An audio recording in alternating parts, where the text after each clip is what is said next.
otra vez a la última de nuestras 3 sesiones, que hoy discurrirá entre las 10 y la 1:30, con su debida pausa. Le hemos dejado a nuestros invitados y a nuestras invitadas un peso adicional para su regreso, con lo cual entenderemos que puedan, en fin, ofrecerlo a otras buenas intenciones, que son, yo aprovecho para decirlo, bueno, la síntesis de parte de un proyecto de investigación colectivo de un equipo de Galabra, sobre la cuestión de la ciudad de Santiago, las narrativas, las prácticas culturales, etcétera, y que es una forma también de no solo, obviamente, agradecer sus presencias y prestaciones en este encuentro, sino también para reafirmar el carácter también de organización colectiva que esta actividad tiene. Aquí están en este momento, pues, el colega Zósimo López, Carmen Villarino, Susana Sotelo, Felisa Prado, también Elena González y aquí Irina Maliuchenko, entre otras personas. Al profesor Emilio Carrán no le agradezco nada porque forma parte de Galabra, pero está de este lado de la mesa y por otras razones. Bueno, vamos a continuar nuestro encuentro, que ya está en su fase, como digo, final. Este hecho de que esté en su fase final me lleva a pedirle a todas las personas que están escuchándonos a través del streaming, aquí en la sala, y obviamente también a las personas de la mesa, que recuerden que esto es como a veces en la tesis de doctorado, cuando uno tiene un trabajo, ¡ay, me faltó decir aquello! Bueno, pues que tal vez aprovechen esta parte que, bueno, que se conduce a una cierta síntesis para decir aquello que crean que es oportuno. Retomo algunas de las cuestiones que quedaron ayer, son muchísimas. Sobre la patrimonialización intervenía precisamente la profesora Villarino, hablando, si sintetizo bien, pues de la cuestión de esos objetos, a quién pertenecen, quién tiene derecho. Aquí hay algo de Spivak, ¿no?, por detrás. ¿Quién tiene derecho a hablar en nombre de quién, de usar esos objetos? La idea también de la desposesión de lo que es propio y es,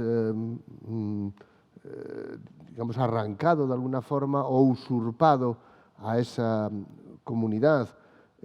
Podríamos decir también el caso contrario, la imposición a esa comunidad de determinadas cosas como valiosas, que tal vez para ellos no lo sean, se habló de esto también, y que no deja de tener bastante que ver con la cuestión de las representaciones de la cultura.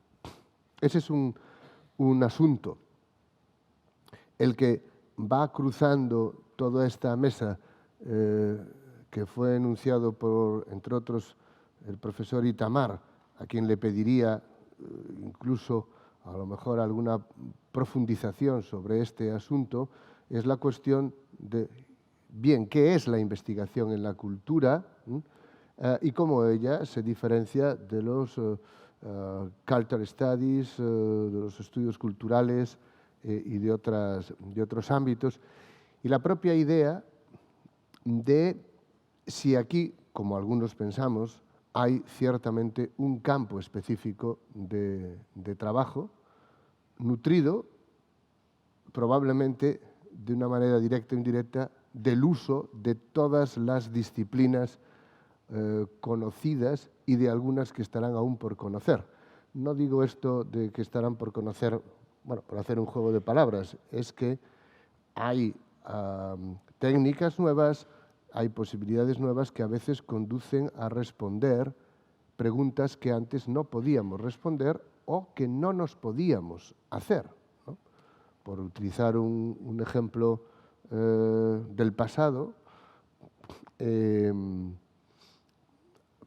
hoy la digitalización de archivos, imaginemos, de un corpus del siglo XVIII permite un abordaje de asuntos de clasificación a través del procesamiento de lenguaje natural y de otros que hace 30 años pues no sería concebible, ¿no? Por tanto, ahí hay una cuestión que vale la pena, creo, también atender. Hay dos aspectos concatenados también con esto que pongo sobre la mesa por si a alguna persona le interesa, ¿no? Es la cuestión, a veces espinosa, de, bien, e investigar en la cultura qué profesiones genera. Porque esto también lo tenemos que hablar. Es decir, si nosotros entrásemos en un proyecto académico de investigación en la cultura, ¿qué profesiones se pueden derivar de ahí? Bueno, debo decir que a mí se me ocurren muchas, pero creo que es una reflexión que hay que hacer porque nos puede ayudar a concebir el cambio que algunas personas deseamos también en nuestra oferta académica. Algunos somos partidarios de que en universidades, bueno, como las nuestras, es mejor empezar la casa por el tejado, es decir, empezar por maestrías y doctorados para luego intentar bajar al grado, a la licenciatura, porque, en fin, es mucho más fácil, dentro de la enorme dificultad, probablemente empezar así. Pero, bien, ¿qué tipo de personas vamos a formar y para qué? Esto no me parece que puede ser útil, ¿no? Y también, por combinar estas dos cosas, de profesiones, etcétera, hay algo que se habló ayer, que no tiene directamente que ver con esto que he comentado, que, bueno, también quiero comentar. Y ya en términos más concretos, ¿cómo aprendemos? ¿Cómo se realiza el aprendizaje? ¿Cómo aprenden las comunidades? ¿Cómo aprenden los colectivos? También cómo aprendemos nosotros o nosotras como personas dedicadas al mundo de la academia y cómo aprenden los estudiantes. Es decir, ¿cómo es el proceso de aprendizaje? Bueno, esto puede parecer un poco abstracto, pero yo quiero aquí recordar un discurso que le fue encargado a Norbert Elias. Es la segunda vez que cito a Norbert Elias. No tengo nada más en común con él que obviamente que el nombre, porque después la distancia es realmente enorme. Pero es probable que recuerden aquel discurso de la condición humana que pronunció, fue encargado con motivo de la conmemoración de los 50 años del final de la Segunda Guerra Mundial, ¿no? Donde él, entre otras cosas, decía, los seres humanos hemos aprendido mucho de las ciencias experimentales y las hemos interiorizado. Es decir, por ejemplo, a partir del siglo XVIII sabemos el origen de los rayos y sabemos que son, digamos, circunstancias, digamos, físicas, fenómenos físicos, producción de electricidad, y a partir de aquel momento se fue extendiendo la idea de que no eran los dioses que estaban enfadados con la gente, ¿no? Y, bueno, quien dice esto dice muchas cosas, pero los seres humanos no hemos aprendido en el ámbito de las ciencias humanas y sociales de lo que significan los conflictos armados, etcétera, porque los continuamos reproduciendo, al mismo tiempo que no hacemos eso en otras dimensiones, ¿no? Lo digo porque la cuestión del aprendizaje colectivo también surgió ayer y puede tener algún interés. Bueno, estos y otros asuntos que nos conduzcan, bueno, pues en este poco más de 3 horas que tenemos, son algunos de los que podemos tratar, pero sin duda también los que ayer quedaron en el tintero y quieren hoy ser recuperados para para esta reflexión y este debate. Así que, bueno, abro el coloquio de esta sesión para que quien lo desee pueda intervenir.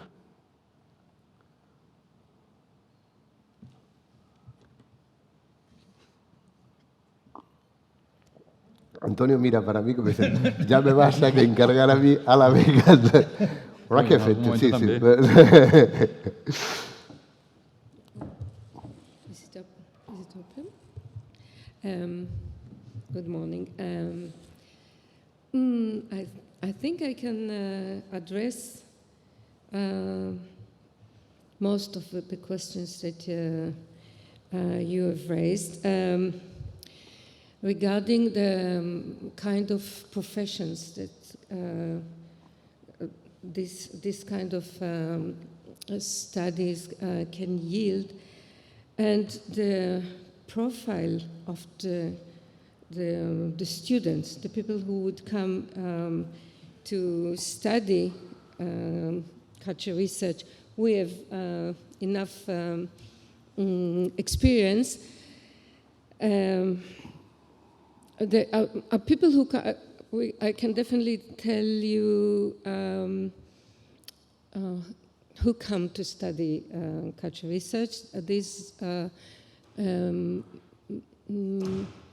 many who work in applied design, people who work in architecture, in design. How do you call it? Well, applied, I think, applied design, that have from experience, they know that if they don't understand the culture of the customers, they will miss the point. They need to understand what makes people use certain artifacts. So these people would come, and another kind of sector that people that have interest in this kind of study are people from policy making, public policy, as well as activists. I have for 10 years now, I have this laboratory working with graduate students on identity and environmental action. And people who come and do research there are people who are involved in environmental action, in environmental activism. They always have to deal with the problem of why people resist environmental habits, and how we can mobilize people to be more, to adapt better to environmental lifestyle. So these people are quite attracted to studying culture. In this sense, regarding how we study communities, this is a huge question. But yeah, we can start with theories. You mentioned Elias, who talked about cultural figuration, which is a kind of elastic understanding of the community in different size. You can speak about a small community of people that know each other, or huge communities like a nation. And the idea is that, again, it is the culture that makes, that provides a kind of cohesion, but a cohesion that it always in change, because the people change. I mean, these are not always the same people, but if they become part of the figuration, they share similar manners, similar ways of life, similar ethoses. A very kind of similar notion is that of Pierre Bourdieu, who speaks about fields, which mean fields, yes, like a campus. In the sense that we cannot tell in advance what the field is unless we know what is at stake between a community of people who are doing something, have similar interests, have similar ideas of the capital that they can gain. This makes a field.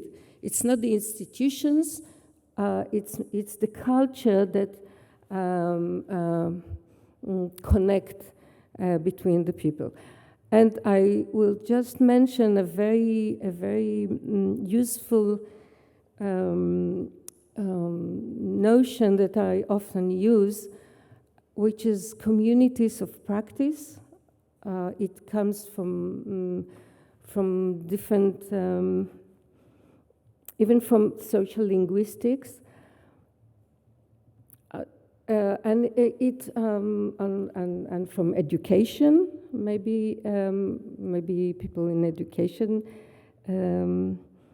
know this notion. This idea refers to really to more concrete communities, like people in professions. And the question would be, how do people know how to be a teacher? How they know? So the first answer would be they go to school and they study what they should know and how this and the methods and so on. But the idea is that most of the knowledge that we acquire in how to behave, what to do as a person in one community is through interactions, through informal interactions, through everyday interactions that have quite little to do with the formal knowledge that we get, that we are taught at class. So this can apply to everything, to anywhere, not just to professions. Antonio. Sí, yo creo que esta mañana es un buen momento para recuperar el título que nos convoca, ¿no? Para volver a hablar de investigación, ¿no? Ayer pusimos muchos temas sobre la mesa, hablamos incluso de salir de las paredes de la universidad, de hablar con otros colectivos y de hablar de la relevancia social, pero bueno, detrás de nuestra convocatoria hay un problema de fondo que es el problema de las teorías y los métodos, ¿no? Las teorías y los métodos es el problema central en el campo de la investigación. Yo creo que hay muchas cosas a veces con Itamar cuando hablamos que damos por supuesto que hay cosas que no hace falta volver a explicar porque ya están explicadas. Sin embargo, ayer hablabas de cómo determinados proyectos para conseguir que una manera determinada de ver los estudios de las humanidades se amplíe y se extienda, no se consolidan, ¿no? Fracasan. Y yo creo que en parte tiene que ver que necesitamos hacer un trabajo de explicación de estas cosas que damos por supuestas, como que ya estamos allí investigando esto, pero que, diríamos, están en rivalidad con otros modelos. Y es por eso que ayer señalaba que me parece que este tema que a Itamar le gusta poco, de decir, no nos confundamos con lo de los estudios culturales, pero eso creo que es un tema que hay que abordar, porque para mucha de la gente que nos puede escuchar, esta distinción puede no ser evidente, ¿no? Y esta distinción puede no ser evidente y el modelo de los estudios culturales es un modelo que es hegemónico en muchos entornos académicos.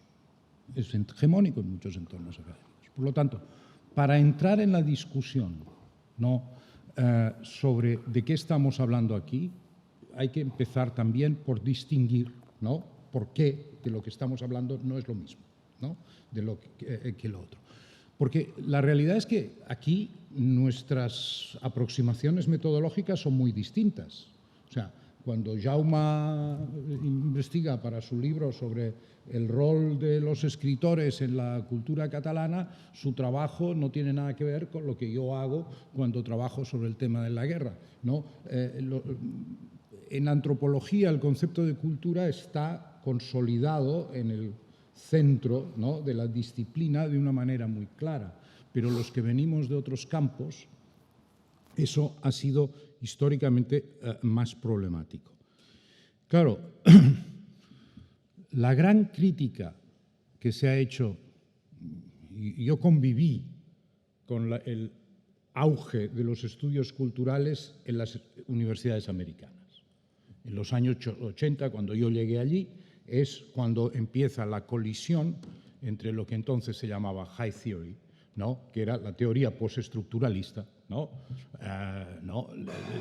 la deconstrucción, etcétera, y la ascendencia progresiva de los estudios culturales.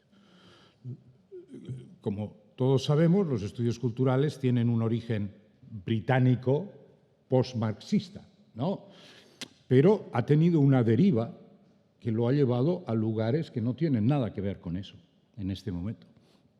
Entonces, claro, la gran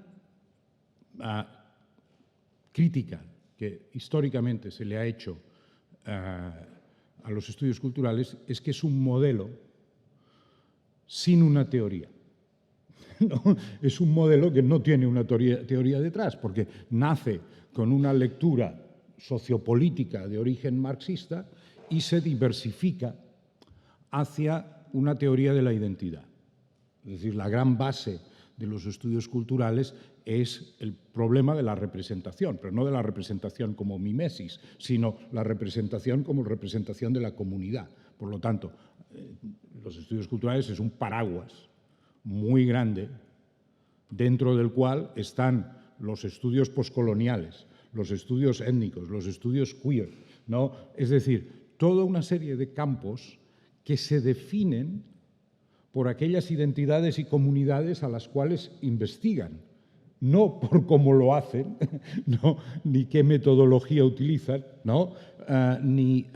Yo creo que aquí de lo que estamos hablando justamente cuando Itamar habla de investigación en cultura, ¿no?, la distinción tiene que ver porque aquí Itamar viene de una tradición teórica muy concreta, ¿no?, y ha construido un modelo teórico muy concreto que aporta a esta investigación en cultura. Es decir, el tema de la teoría ya está, ¿no?, ahí presente de una manera específica. A partir de ahí, ¿no?, esa visión relacional dinámica del funcionamiento de los sistemas culturales da pie a una gran variedad de aplicaciones, ¿no?, a una gran variedad de posibilidades de investigación distintas.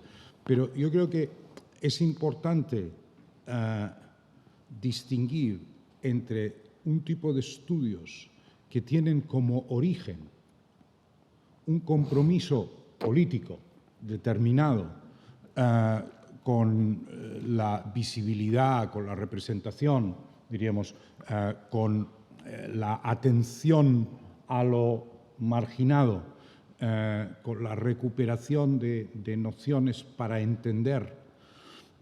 A mí no me gusta la palabra identidad.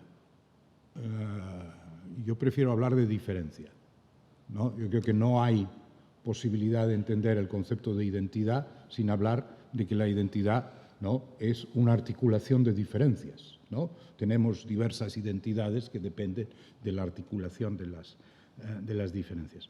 Pero yo creo que aquí hay un problema de fondo que tiene que ver con la idea de qué cabe en una etiqueta, no, qué entra en un nombre, ¿no?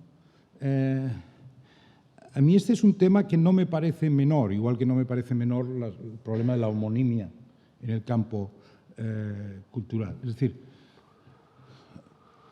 Cultural Studies no nombra una disciplina.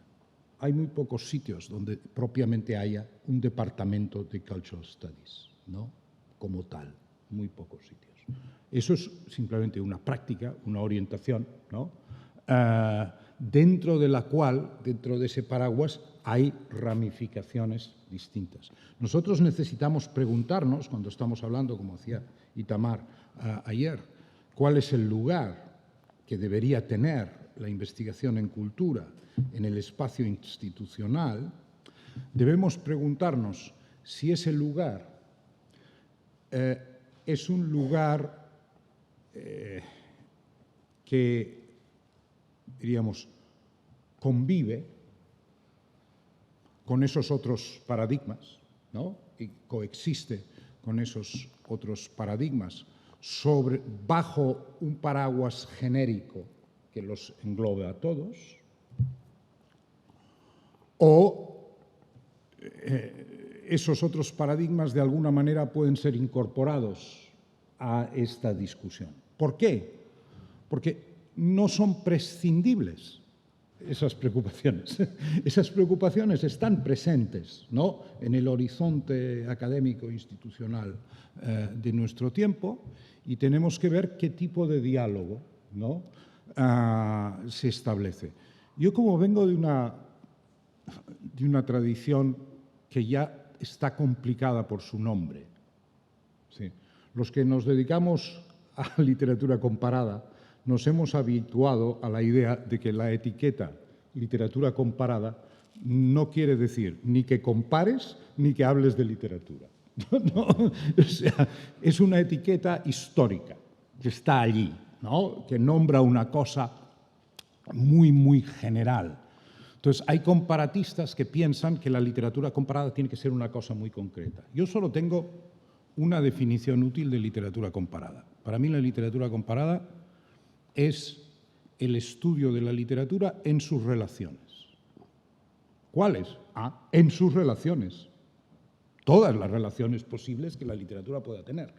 Con la sociedad, con las otras artes, con la historia, con otros discursos. El estudio de la literatura en sus relaciones, ¿no? Para mí es la única definición que sirve. Claro, esa definición sirve para la cultura. No, la cultura es un marco de relaciones, ¿no? Es un marco de relaciones. Pero nosotros tenemos que plantearnos, desde el punto de vista de cómo concebimos el segundo desafío que planteaba Itamar ayer, cuál es el espacio de esa transformación, es cómo ese espacio de transformación dialoga con una serie de campos que ya están allí situados, ¿no? En el encuentro en que nos conocimos Itamar y yo en Santander, a mí se me ocurrió, moderando una mesa redonda el último día, hacer una pregunta que la mayoría de los miembros de la mesa, que eran comparatistas, ni supieron contestar ni entendieron, que es: ¿la literatura comparada es un marco general bajo el cual conviven diversos modelos teóricos, diversos entre sí, a veces incompatibles entre sí, pero el nombre la etiqueta de literatura comparada permite que estos estén dentro, todos? ¿O la literatura comparada responde a una teoría concreta de la literatura que es incompatible con otras? ¿Qué es lo que piensan muchos comparatistas? Que piensan que la literatura comparada es una manera de entender los estudios literarios que definen la literatura en un tipo de relaciones muy concretas y que hablan de libros y que hablan de textos, etc. Esa misma pregunta yo creo que nos la tenemos que hacer nosotros. Estamos hablando de un ámbito general dentro del cual conviven modelos teóricos diferentes que coexisten, ¿no? Y entonces podríamos decir que estudios culturales es una etiqueta como literatura comparada, que no quiere decir nada concreto, ¿no? Dentro de la cual pues hay pues, muchas cosas que cuelgan. O estudios culturales es una manera concreta, distinta y separada de lo que sería la investigación cultural, ¿no? Ese tipo de debates yo creo que los tenemos que abordar al mismo tiempo que abordamos el problema de la metodología. Yo no sé cómo lo ve Itamar esto, pero lo pongo sobre la mesa. Jaume y después Itamar, después Clara, o ya... O le pasas a Itamar que conteste primero. Bueno, Itamar. Yo no sé cómo empezar mis comentarios porque hay tanto de discutir. Para mí, yo he adoptado hace, yo no sé, 50 años o más, lo que un investigador francés ha dicho sobre la literatura comparada, es decir, la comparaison n'a pas raison. Es decir, la comparación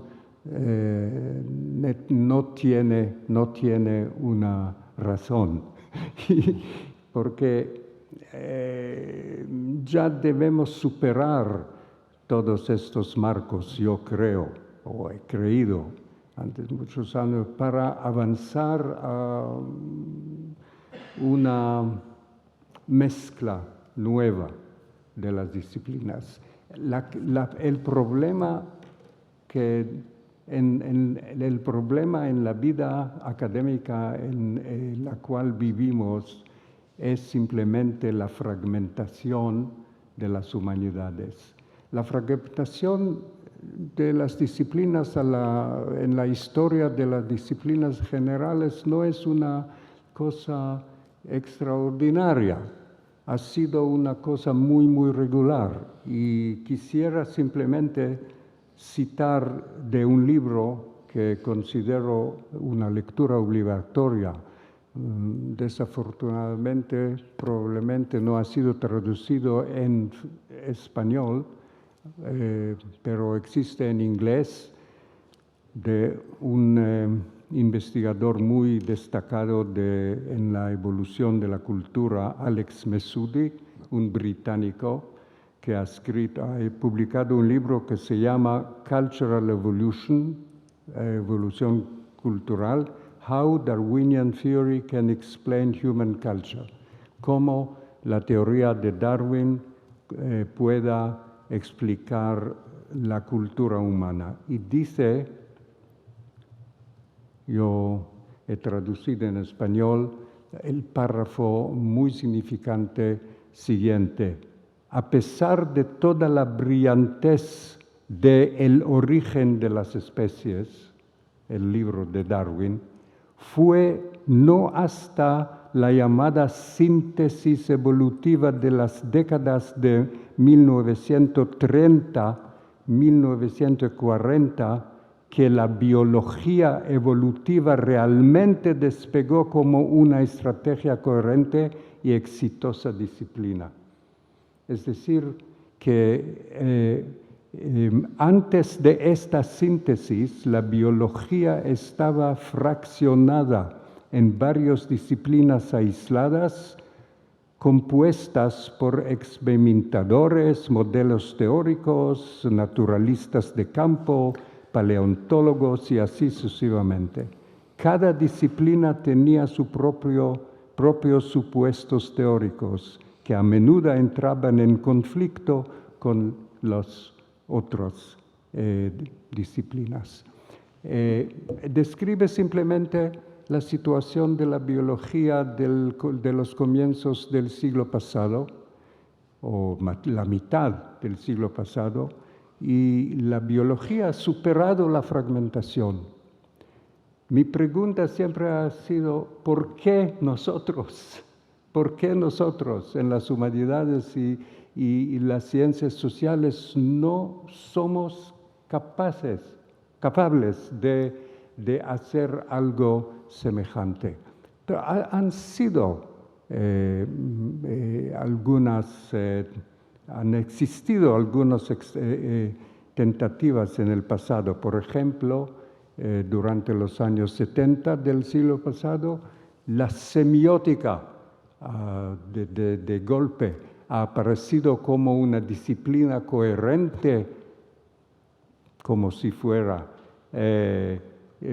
para unir o desfragmentar las humanidades y las ciencias sociales, pero la semiótica como tal, en mi opinión, he sido profesor de semiótica en la Universidad de Tel Aviv, ha fracasado en el sentido de que no ha alcanzado la misma situación de la biología, en el sentido de que no ha generado un lenguaje común, no solo teorías, como tú has dicho, Antonio, teorías, métodos, síntesis en el sentido de que no podremos, no tiene sentido hablar de solo ser un literatólogo, historiador, lingüista o filósofo, sino algo que simplemente mezcla todas las disciplinas en un sentido más coherente. No tengo contesta a esta pregunta, ¿por qué no somos capaces de hacer lo mismo? La única contesta que me parece más o menos aceptable es que las tradiciones en la humanidad son tanto antiguas, porque ha existido textos de literatura desde los comienzos de la historia humana, en Egipto, en Babilonia, en las lenguas que conocemos hoy como acádico o Egipto, o sumerio, babilónico, etc. Ha existido textos en la historia desde los comienzos de la historia humana, no solo en Grecia, como sabéis, sino en todo el mundo antiguo, incluso China. La preocupación con lenguas, lo mismo, etc. Es decir, que para cambiar el campo de las disciplinas que han recibido tanto apoyo por los estados modernos, por sus funciones, necesitamos una revolución o matar todos. Sí, ya, a veces es la única solución posible, ¿no? Simplemente eliminar todos los inversores y empezar de nuevo. Pero lo que me hace tan triste en este contexto es que las nuevas generaciones que conozco en la academia son más fragmentados que sus padres, que sus antecedentes. Yo creo que la investigación, hemos creído que la investigación de la cultura podría crear, generar, sugerir, atraer la gente que son interesados, que podrían ser interesados en la desfragmentación.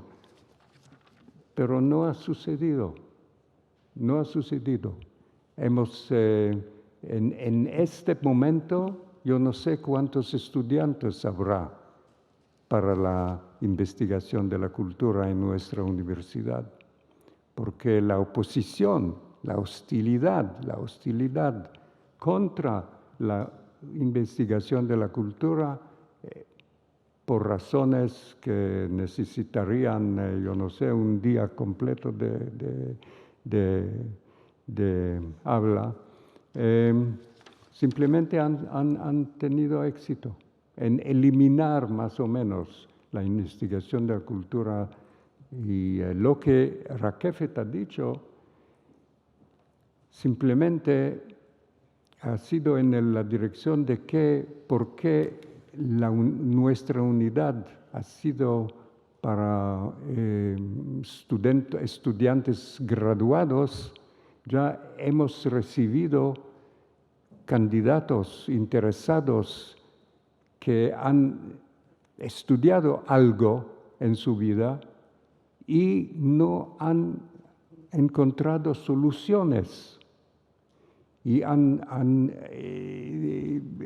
venido para estudiar la investigación de la cultura simplemente porque han creído que a través de los conocimientos nuevos podrían solucionar sus profesiones ya establecidas. Es decir, no han venido para adquirir nuevas profesiones, sino para reforzar sus profesiones como arquitectos, como activistas, como, ¿cómo decir? Designers, diseñadores. Policy, sí, sí, Policy makers. sí, policy makers, etc.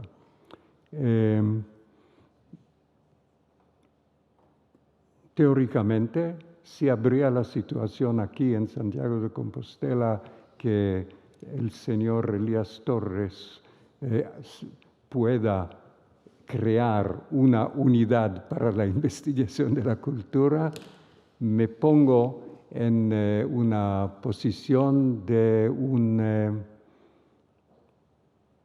¿cómo decir?, consultor.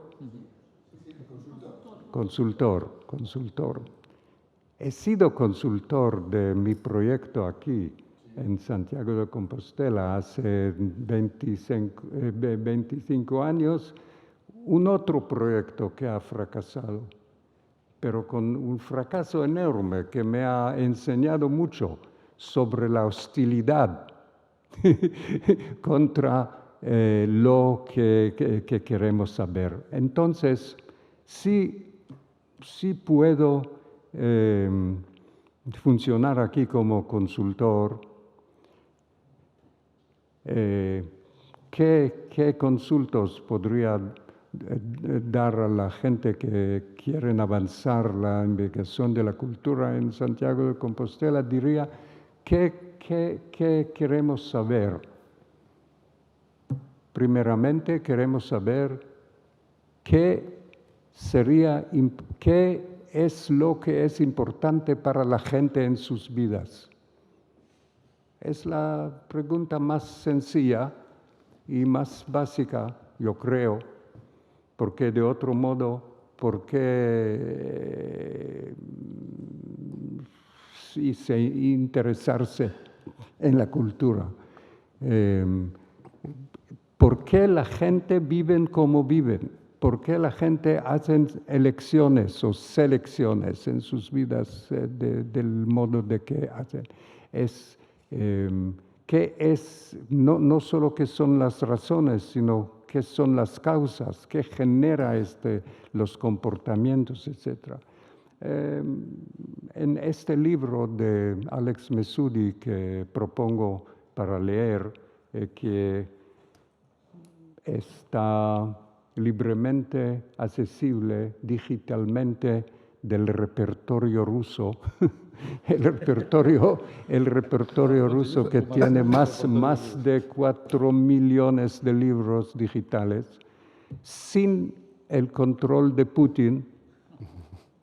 Putin no sabe nada de este repertorio, es un poco escondido, es más allá de su inteligencia.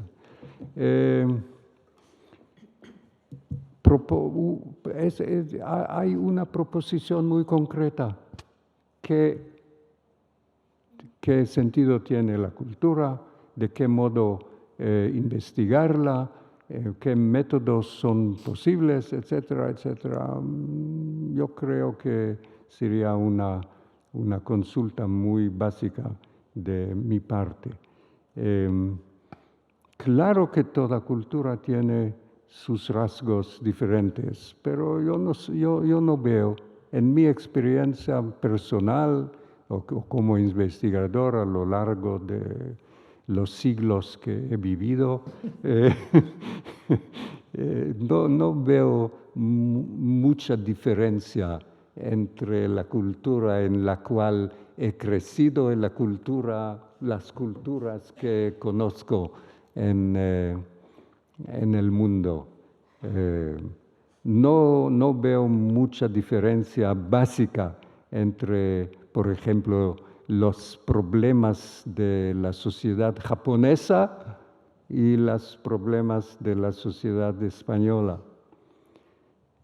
Por ejemplo, yo sí recuerdo bien, hace más o menos 15 años, el gobierno japonés de golpe entendido de que ocurre algo muy, muy mal en la sociedad japonesa.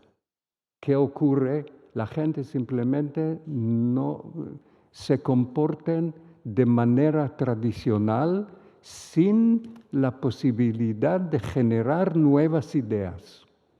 Y por eso la industria japonesa simplemente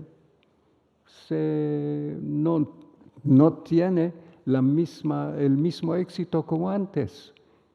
¿Qué ha hecho en aquel momento el gobierno japonés? Ha simplemente nominado un comité para investigar cómo mejorar la educación de las nuevas generaciones para que en la cultura japonesa la gente podrían generar y proponer nuevas ideas. Que ha hecho todo lo que puedo para alcanzar a los documentos de aquel comité sin éxito. No sé lo que ha ocurrido, pero sé que demográficamente e industrialmente Japón no ha solucionado sus problemas. Y veo los mismos problemas en otros lugares. Es decir, que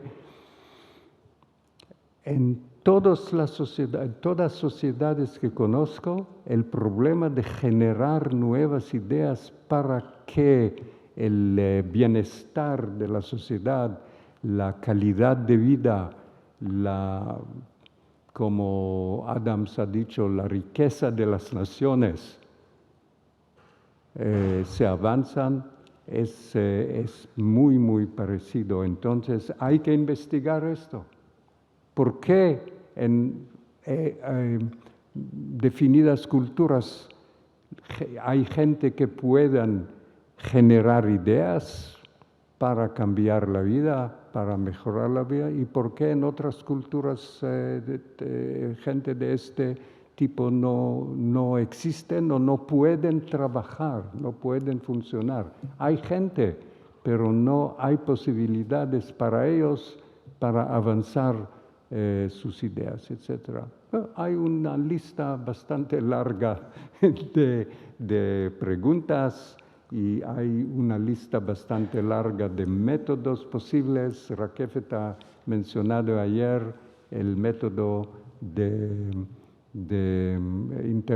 entrevistas en profundidad y el análisis de estas entrevistas en profundidad que sea diferente, el análisis que sea diferente del análisis común en la sociología, por ejemplo. Es decir, que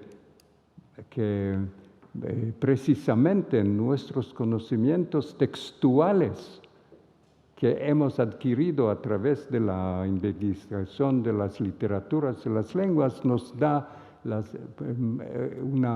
unas herramientas más avanzadas para el análisis de las entrevistas, etc. Pero necesitamos más que un mes, no una mesa, sino un mes de discusiones. Bueno, permitidme, porque hay varias palabras pedidas, pero yo quería hacer algunas referencias a lo que Itamar acaba de comentar y también al hilo de lo indicado por Antonio y antes por Raquefet. Bueno, el marco general es que el motivo de este encuentro fundamentalmente es precisamente tomar probablemente decisión de, en mi caso por lo menos, pero creo que hablo de toda la gente de Galabra, a corto plazo, intentar que esos estudios se puedan implantar aquí. Como el fracaso ya lo llevamos incorporado de serie, todo lo que sea exitoso, pues ojalá sea así. Yo quería comentar, disculpadme que haga esto, algunas cosas porque también las quiero formular como propuesta. Tamara ahora se refería a la industria japonesa, ¿no? Y los problemas de la industria japonesa. Yo creo que fue Peter Drucker quien había comentado cómo después de la Segunda Guerra Mundial toda la industria de comunicación japonesa y de tecnología arrasó el mercado de los Estados Unidos. Le ganó a los Estados Unidos todas las dimensiones.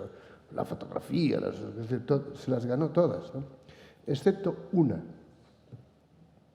Y es que los japoneses habían desarrollado un sistema telefónico innovador que ya no necesitaba las fórmulas creo que de hilos o de una serie de aparatos que eran los teléfonos antiguos. Y entonces parece ser que vendían un sistema de adaptación al teléfono antiguo con la nueva tecnología. Es decir, que tú tenías la nueva tecnología y al teléfono antiguo lo podías cambiar. Y hubo una empresa de Estados Unidos que en vez de vender la adaptación, vendió directamente el nuevo y le ganó el mercado a la industria japonesa. Yo creo que no es un mal ejemplo de lo que podemos estar hablando en términos de procedimiento. Es decir, si queremos ir por ahí, o nos unimos, y es una de las estrategias que implícita estaba en lo que comentaba Antonio, ¿no?, a otros ámbitos e intentamos que nuestro ámbito, si así lo creemos, funcione, o hacemos una propuesta rupturista. Y mi experiencia en estos años es que intentar entrar en otros ámbitos, bien, pero necesitas siglos para modificar las cosas y probablemente esa no sea la mejor orientación, ¿no?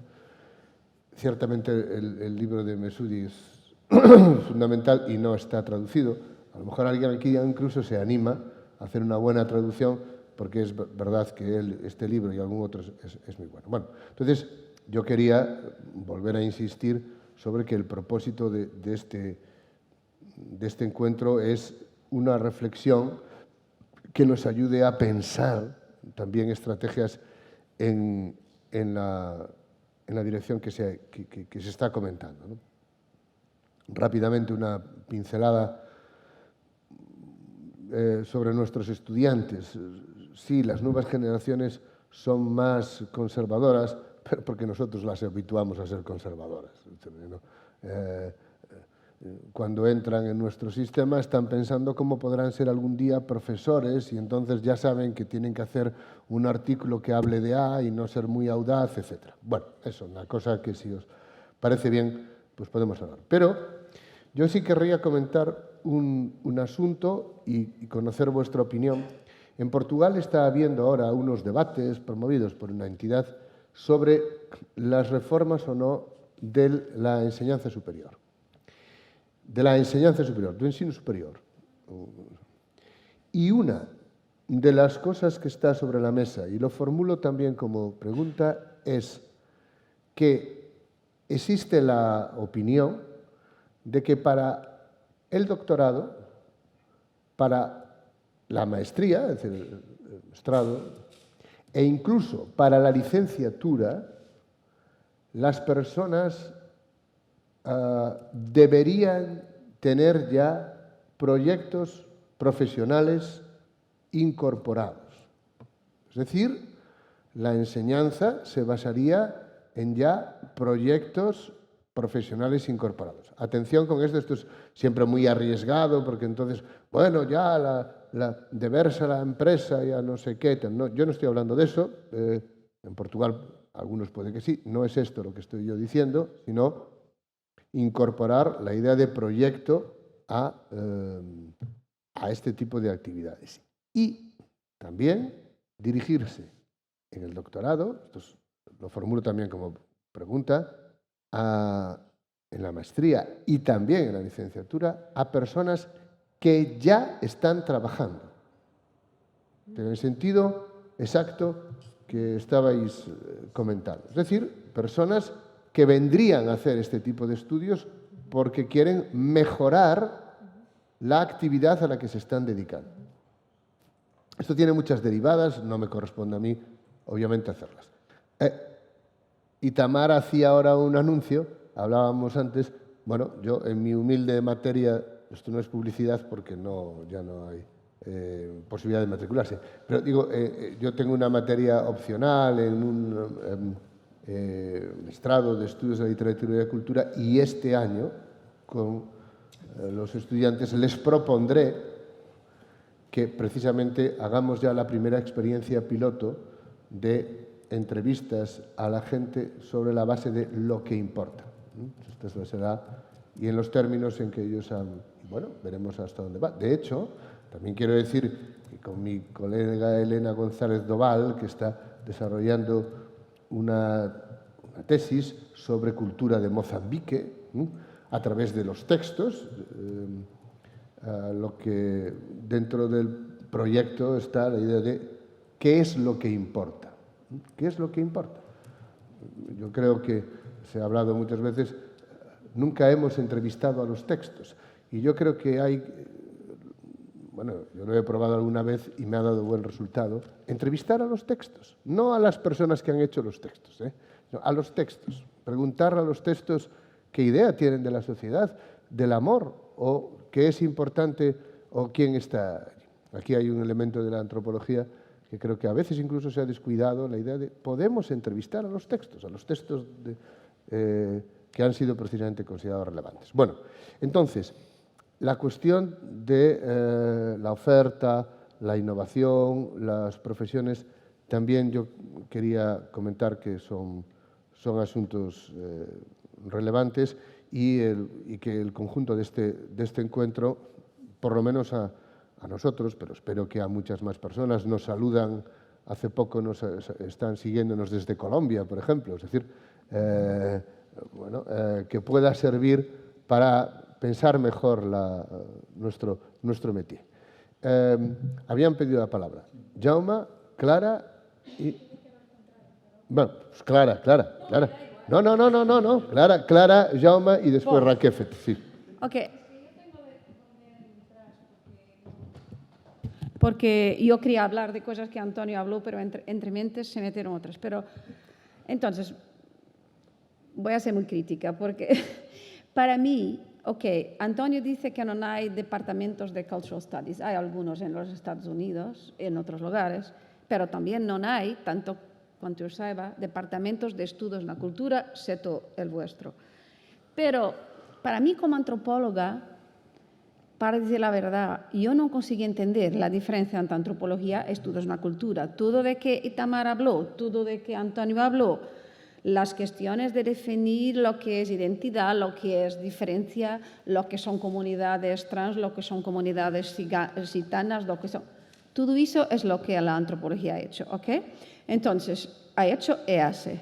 En la antropología, claro que la antropología clásica tenía objetivos muy restritos, por ejemplo, hasta bastante tarde, en los años 30, 40, los estudios urbanos eran de la sociología. Había como cajitas, ¿no?, donde ponías las cosas.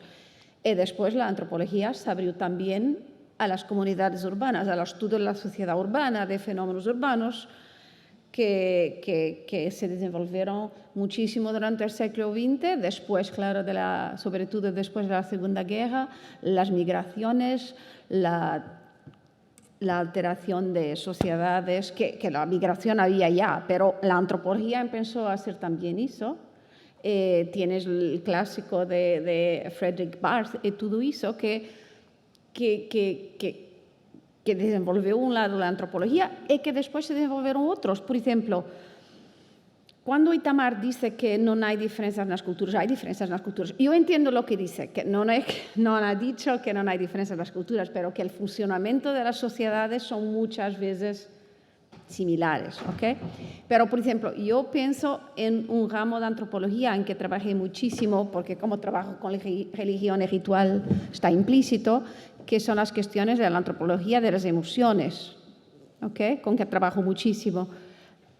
Es un ramo muy interesante y que muestra, por ejemplo, que un niño que crece entre los Ilongot no tiene la misma percepción de la vida, el mismo universo cognitivo que un chico que crece en Manhattan, y que es aprendizaje cultural de las emociones tienen un lado biológico que Darwin y otros estudiaron, pero que hay un lado cultural muchísimo importante. La antropología de las emociones es solo un ejemplo dentro de la grande disciplina.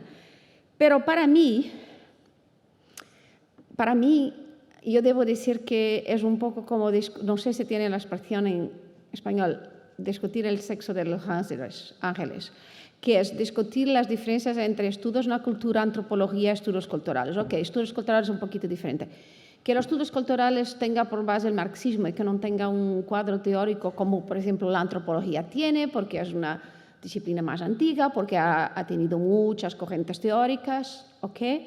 Pero para mí, estamos todos, sobre todo la antropología, estudios en la cultura, a ser un poco el mismo, que es lo que Itamar defendió, entender cómo funcionan las sociedades, o qué son las sociedades, o qué son las personas que están en esas sociedades, cuáles son las diferencias, cómo es que esas diferencias, si estudiamos las diferencias, nos pueden ayudar a entender mejor las sociedades y claro que en un mundo ideal acabar con conflictos, guerras, todo. Bueno, yo cuando tenía 18 años era muy idealista, sabía que sí, que se podía y por eso fui a estudiar antropología.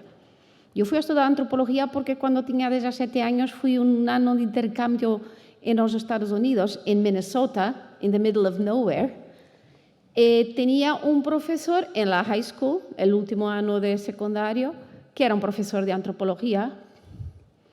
Y yo nunca había escuchado de antropología, sino en las cosas de National Geographic. Y bueno, gusté inmenso, volví a Portugal, empecé a estudiar Derecho y después de 3 años dije, no, lo que quiero es antropología y abrí un curso de antropología en Portugal y lo he hecho.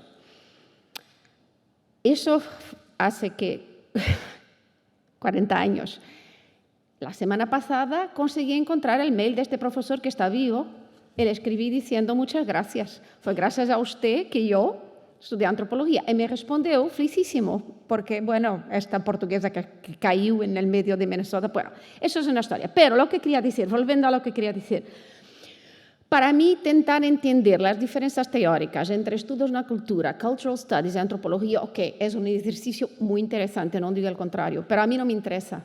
A mí como antropóloga, como persona, no me interesa. Lo que me interesa es que hoy en día, perante un capitalismo desenfriado en que estamos en el mundo, hay, en Portugal, como creo que en otros lados, hace ya más de 15 años, una tentativa, muchas veces conseguida, de resultar de apagar las ciencias humanas y sociales de muchos currículos de departamentos, de universidades.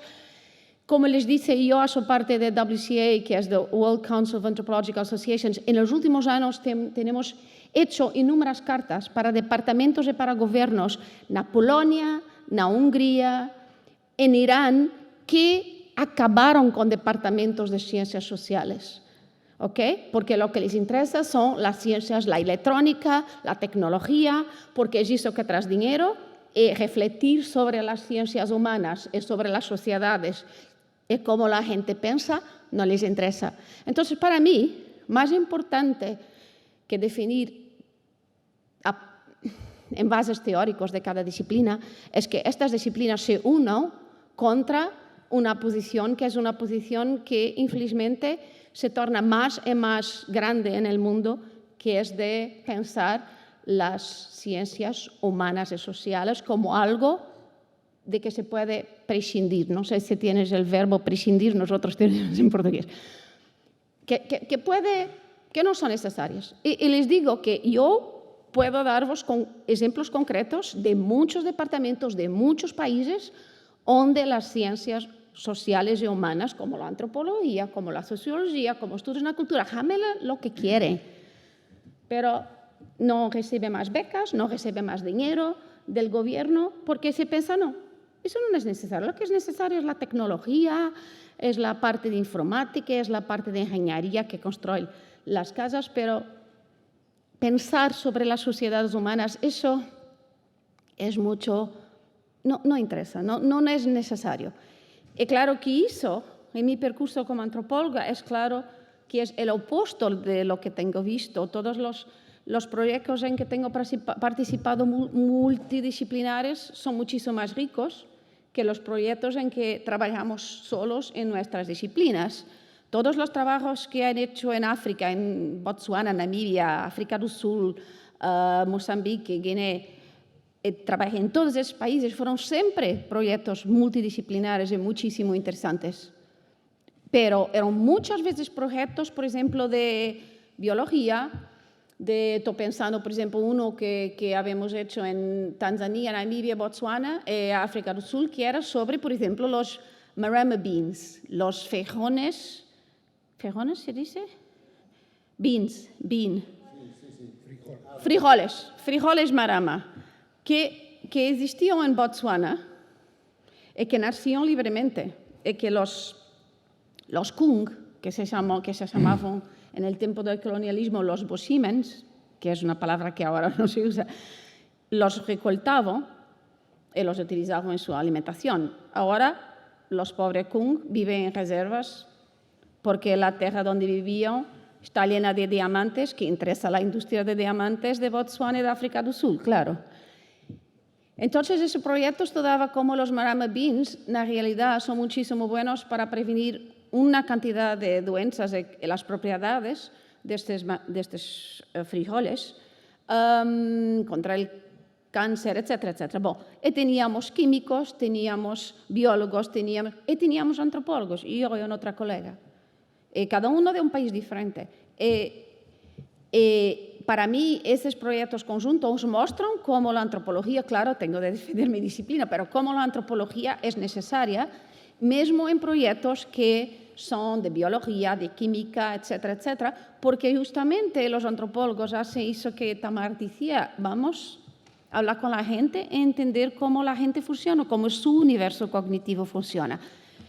El universo cognitivo, les digo, de una persona que vive en una reserva en el medio del Kalahari, no es el mismo, bueno, no es en Kalahari, las reservas son al lado, no es el mismo que una persona que vive en Madrid, seguro que no.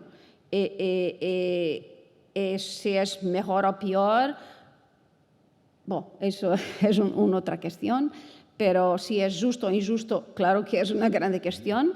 Y la verdad es que no vivimos en un mundo justo, y que creo que el panorama que estamos a vivir ahora con problemas climáticos, ecológicos, con una guerra loca, nos puede llevar a entender que en realidad este objetivo idealista de estudios en la cultura y de antropología, de conseguir unir los pueblos, no unir, pero unir en el sentido que entendiendo los otros, entendiendo por qué tú haces así, no así, que podría mejorar la relación entre ellos. Okay, es un objetivo muy, muy idealista. Es seguro que muchos de los antropólogos que hacen antropología no digo que no piensan eso, pero tiene otras preocupaciones teóricas. Por ejemplo, si piensas en Eduardo Viveiros de Castro, no sé si habían hablado de él, es un antropólogo brasileño muy teórico, que escribe mucho sobre las comunidades indígenas en Amazonia, por ejemplo, que es ahora un hot point del mundo, del planeta, ¿no? Sus escritos son muy, muy interesantes, son muchísimo teóricos, muchísimo.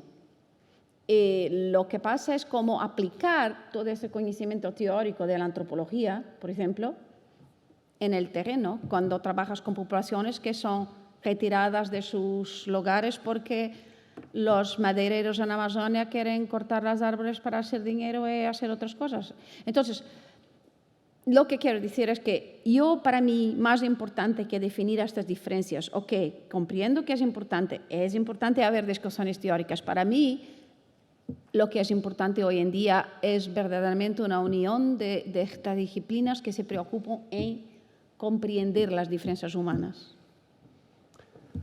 Jaume, más tarde.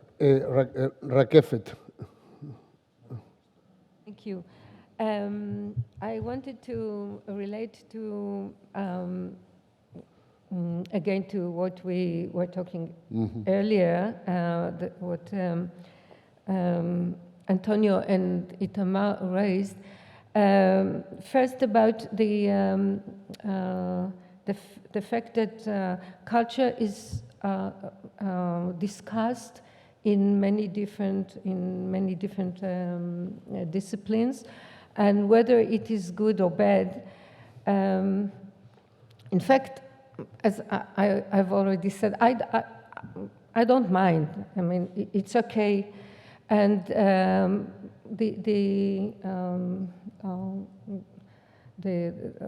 fact that there is no one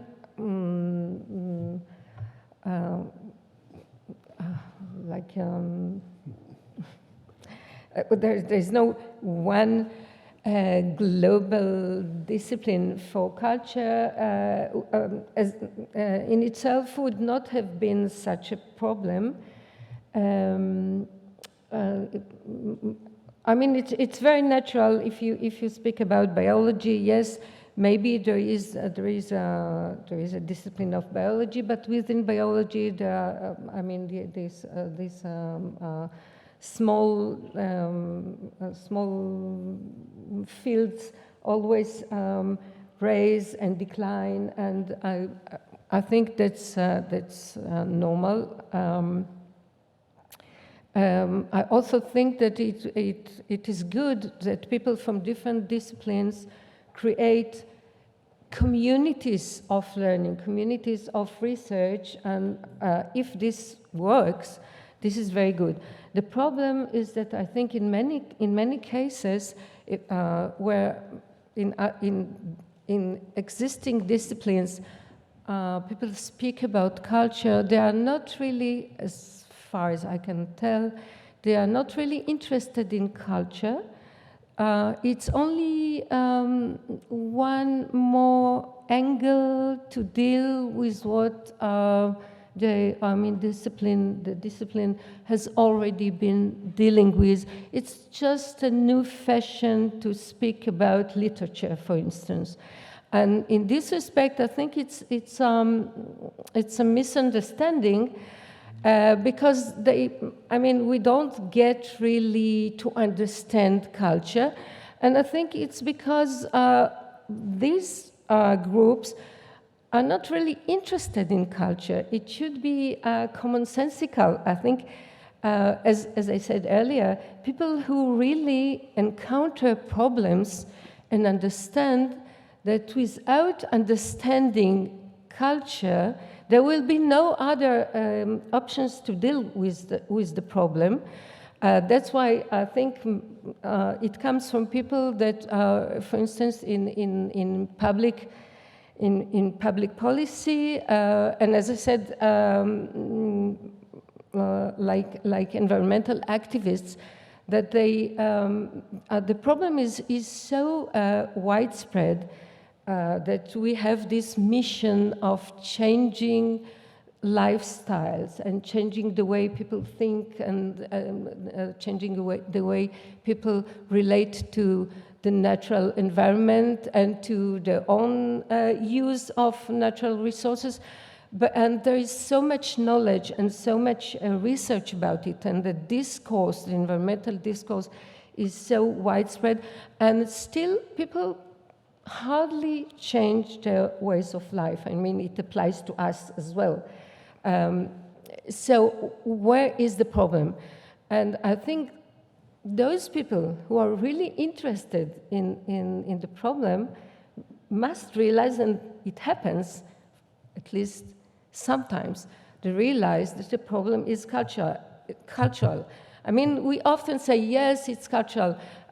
It also applies very strongly to health behavior. The problem with how to create, to educate people to lead a healthier lifestyle, not to eat several things, to eat less, to be engaged in sports, not to smoke. All these things are very well known. And then we come to individual people and ask why they keep go on smoking, on not doing any kind of sports and so on. And the answers would be so different from from their knowledge, for everything that people know. So in this case, some people would agree, would understand that this is a cultural matter. I think perhaps the most striking, or one of the striking examples would be education. In the field of education, as I said, every teacher in class knows that the way children behave has very little to do with, but not much to do with what they instruct them in class, but it is, as I said, a kind of community of practice things. The children learn how to be how to be social actors from what they do and how they behave. I'm just thinking of a wonderful study by Mary Buchholz, if you know of her. She is a social linguist, but she did this kind of studies. Go to listen to how children at school, in a small group, how the girls, how they create themselves, how they create their language through their communication, the way they position themselves vis-a-vis others and so on. Then they create their own culture of, in this case, this was a study about the nerds, how to be a nerd. They create their own culture of nerdish culture at school. But I think this applies to everything, to all to all individuals that, of course, individuals have to make their decisions and make their choices in every aspect of life, but they always do it as members of community. So I think in education, for instance, this would be a must to study culture, to understand culture, if you want to work in education. And we did, I think, wonderful study, a student of mine and I, about teachers of environmental education. There is a discipline in the educational system, environmental education. So, the system decided that it is important, and it allocates some hours during the week for environmental education. But what we found that the teachers are so resentful of this idea, not because of environmental matters, but because their own ways of being a teacher and their own conditions of work and their position within the school environment. So the whole project of environmental education seems to collapse because of the culture of the teachers. So now this, for instance, this study this person has graduated. This study has been published more than once in different in different journals, and people will say, "Wow, this is so interesting! Wow, really? The education people in the policymakers in the education should know of it." And we have some connections with these people, and sometimes we are invited to discussions, and they say, yes, it's very important, but nothing really happens at the level of policy making. So I think these are people that should be open to culture, to study culture, but they have their own culture, their own institutional culture, and there is a clash here, and I think it will take a long time until this message would penetrate. But Emilio, Jaume y Zósimo. Disculpad un momento. Emilio.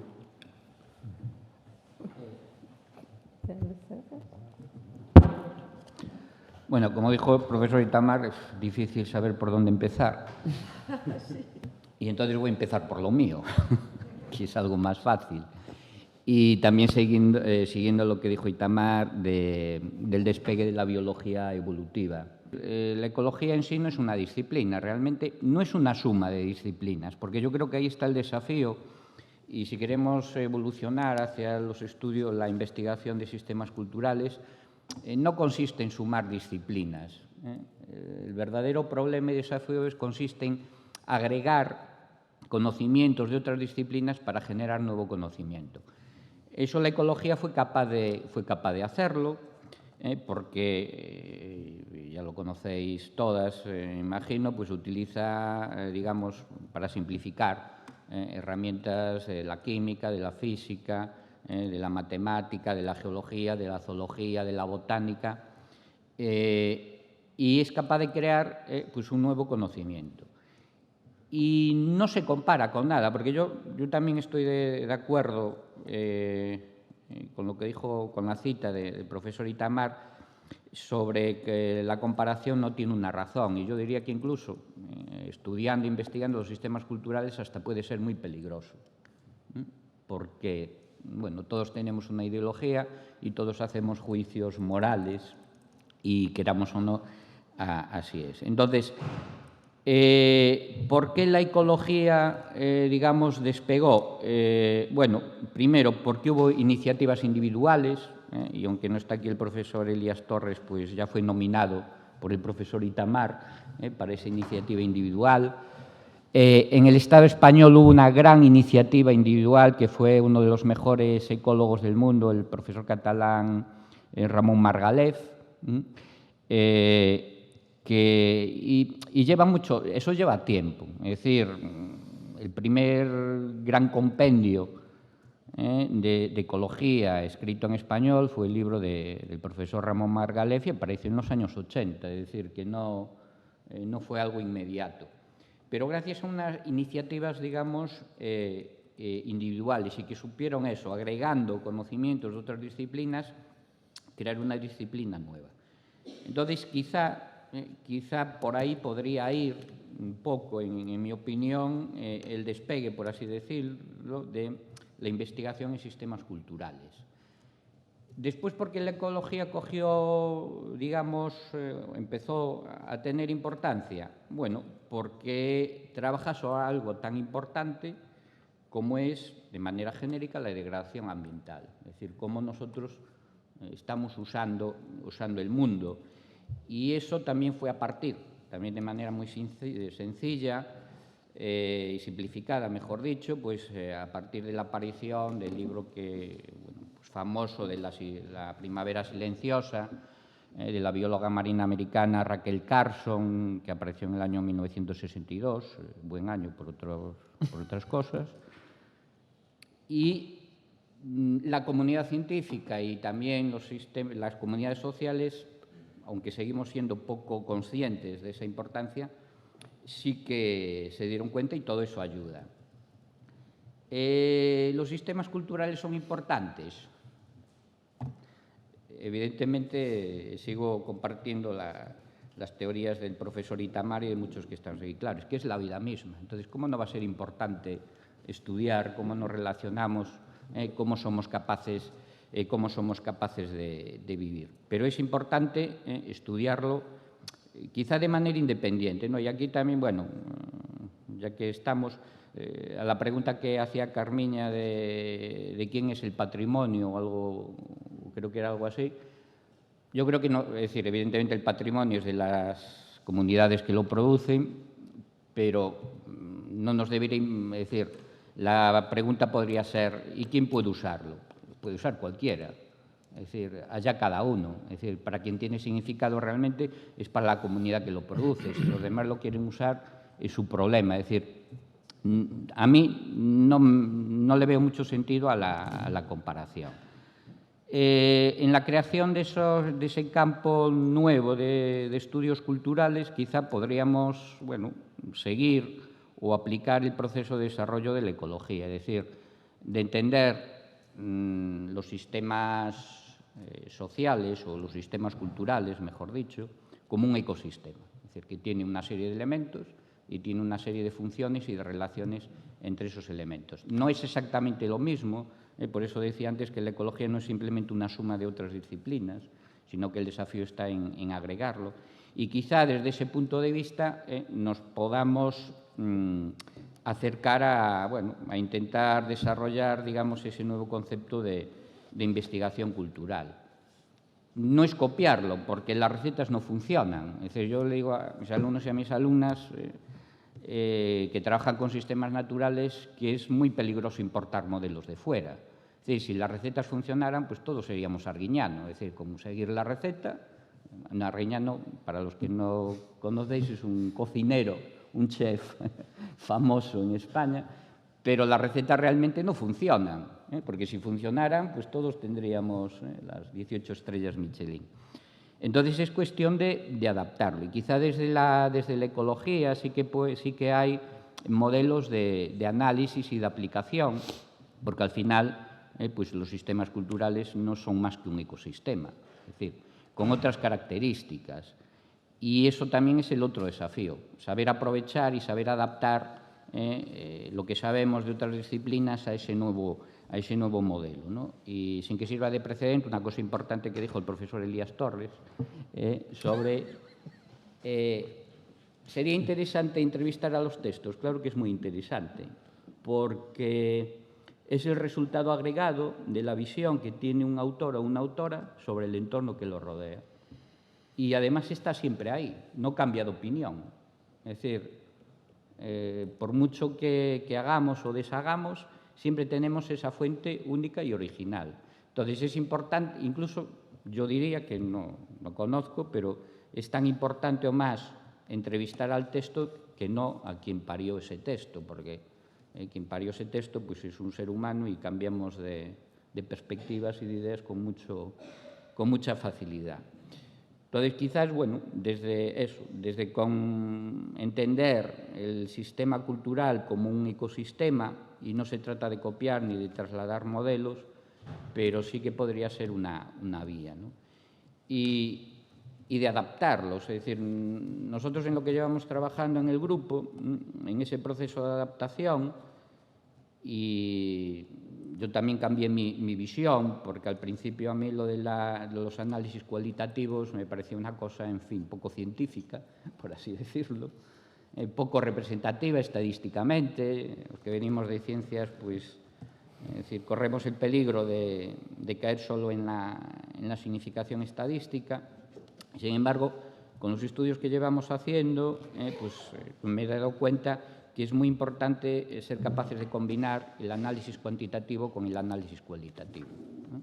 porque nos va a dar mucha información, ¿no? Y si además tenemos a alguien que maneja muy bien la inteligencia artificial, como es Susana, además de la natural, pues los resultados pueden ser espectaculares, ¿no? Y yo creo que en este caso quien debería de hablar por dónde puede ir el análisis metodológico de los sistemas culturales debería ser más Susana que yo. Pero bueno, sí que hay alguna, es decir, sí que hay vía, porque no es que todo esté inventado, pero bueno, como dijo el profesor Itamar, pues el ejemplo de la evolución de la biología evolutiva es muy claro, ¿no?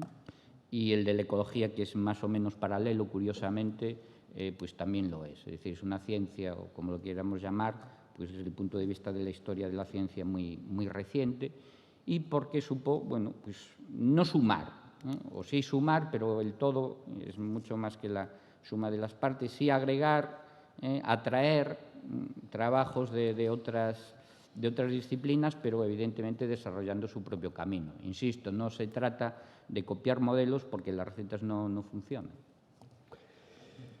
Tiene la palabra ahora Jaume, después Zósimo, y después haremos una pausa y retomaremos a las 12:15. ¿De acuerdo? Jaume, Vale, no, brevemente. Yo no sé si voy adelante o atrás, pero quería hacer como un aviso o una nota al pie, porque estamos hablando estos días de investigación en la cultura o investigación de la cultura.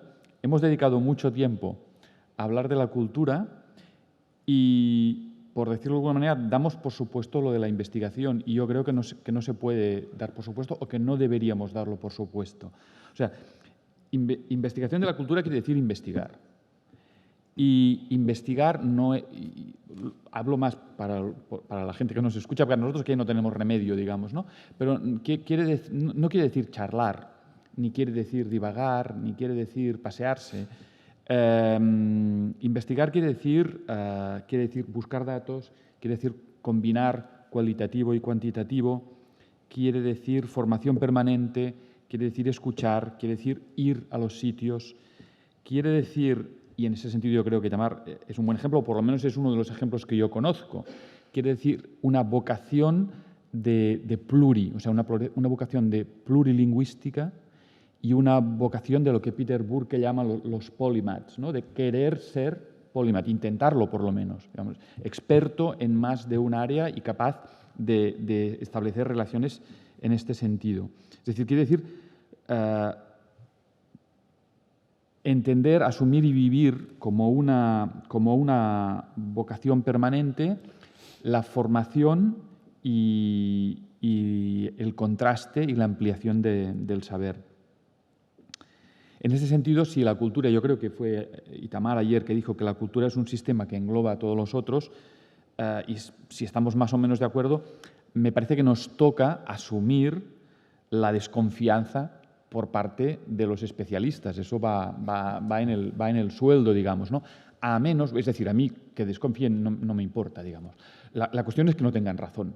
Entonces, la única manera de que no tengan razón los que desconfían, los especialistas que desconfían de nosotros, es este camino de entender que cuando hablamos de cultura no sé si ustedes usan, ¿no? En Cataluña se usa bastante la palabra el totólogo, esta gente que le invitan a la radio y a charlas y tal, y hablan de la guerra de Ucrania, de las desgracias ecológicas y del presupuesto de fútbol, siempre, y del presupuesto del gobierno, ¿no? Bueno, pues intentar evitar la imagen del totólogo o de la totóloga y saber que la única manera de romper con eso es realmente ser capaz de establecer comparaciones de forma sostenible en el sentido de sustantiva, perdón, no sostenible, sino sustantiva. Eso es para mí lo que es la investigación. Y es algo que lo he como aprendido y que lo he sacado más de la imagen del mundo de las ciencias que de una imagen un poco así, no sé cómo decirlo, infantil del conocimiento humanístico y de... No, bueno, pues ya está. Esa es la nota a pie de página. Muy bien. Zósimo.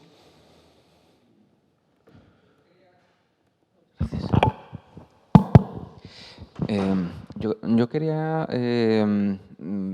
volver a lo que comentaba Raquel y que ayer también se hablaba de la desaparición paulatina o repentina de las humanidades en nuestro sistema educativo, tanto en infantil obviamente, primaria, secundaria y superior, ¿no? Y yo creo que más que una desaparición es un secuestro. Y lo digo porque creo que por motivos laborales he tenido mucho contacto con colegios de élite en estos últimos 5 años. No sé si Antonio aquí me puede ayudar en universidades norteamericanas de la Ivy League. Pero, curiosamente, en los centros escolares de cierto estatus, se trabajan muchísimo las humanidades, se trabaja muchísimo la filosofía, dentro de la filosofía la lógica, y dentro de la filosofía también está la retórica. Es muy curioso ver cómo, por ejemplo, desde esta casa enseñamos retórica, pues como un compendio de elementos como figuras retóricas para analizar un texto y sacar su propio análisis. Pero lo que no hacemos, por ejemplo, es enseñar a persuadir. No sé si esto deriva todavía de una tesis weberiana de desarrollo de civilizaciones y ver cómo naciones protestantes tienen quizás una visión más crítica a la hora de enseñar a persuadir a alguien. Es curioso ver también cómo ver cómo estas ciertas élites sí que tienen una formación reglada en persuasión, pero la mayoría de los integrantes del sistema público de enseñanza no están versados en elementos de persuasión. Y eso queda relegado pues, a lo que siempre fue el ámbito eclesiástico, al ámbito político y quizás ahora a nivel profesional a un ámbito como puede ser la publicidad y la propaganda. Por otra parte, no sé si quizás tendríamos que darle una vuelta los profes dentro de las humanidades para fomentar la cultura y fomentar también el uso práctico de estas nociones teóricas para que no queden secuestrados solo en élites y que esto se pueda, darle una vuelta para que nosotros podamos otra vez enseñar la misma materia, pero desde otra óptica. Quisiera también comentar que, claro, además de otras disciplinas que quizás han quedado un poquito obsoletas en el estudio y en la enseñanza, como puede ser el tratamiento de la semiótica que antes apuntaba Itamar, advertí un halo de esperanza en la parte de la semiótica multimodal que exige conocer diferentes disciplinas, exige conocer, pues, por ejemplo, desde bases de elementos musicales como elementos de cine, como elementos de literatura, como elementos de base de programación tecnológica, hacer un compendio de muchísimos conocimientos, de varios conocimientos, para realizar un análisis del significado mucho más completo. Es verdad que exige una formación más completa para los docentes, pero creo que hay una vía de esperanza ahí a la hora de seguir con lo que decía Jaume del polímata, de esa persona con no solo un área de expertise, sino una combinación de áreas y sobre todo un poco siguiendo también hay autobombo de Galabra, siguiendo siempre un sistema de trabajo multidisciplinar con diferentes ópticas. Entonces, yo creo que quizás una de las mayores virtudes a la hora de poder ir avanzando en cualquier tipo de investigación, sea la combinación de cuantitativo, cualitativo, pero sobre todo rodearse de personas que sepan cada una de sus áreas. Entonces, yo creo que podíamos ir por ahí. Pero retomando, me gustaría saber cómo veis esa parte de nos hemos dado cuenta que las humanidades son tan importantes que las secuestramos algunas élites para poder trabajar con ellas y privar a una gran parte de la población de ellas. Muy bien, pues puede ser asunto... No. Lo de la cuestión de orden ya te pasó una vez, pero no cuela. Lo dejamos aquí hasta las 12:15, ahí sí retomamos con Emilio.